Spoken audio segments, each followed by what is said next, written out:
You ask Tiger to calculate. This deals with finding the midpoint between 2 points.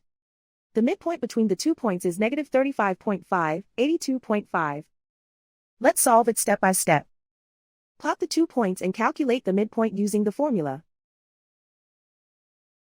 The coordinates of point 1 are, x1 equals negative 97, y1 equals 71.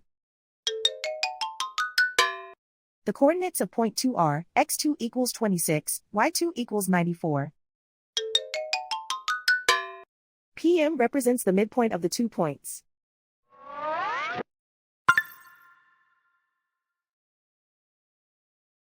Use the x values in the midpoint formula to find the midpoints x.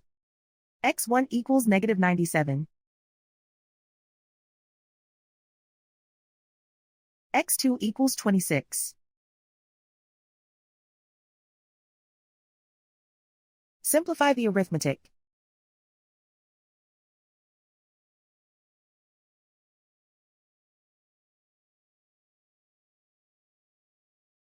Use the y values in the midpoint formula to find the midpoints y.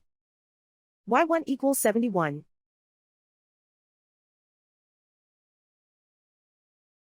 y2 equals 94.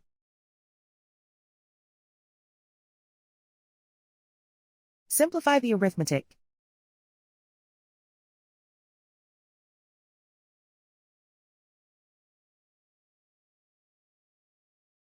And so, the midpoint is negative 35.5, 82.5.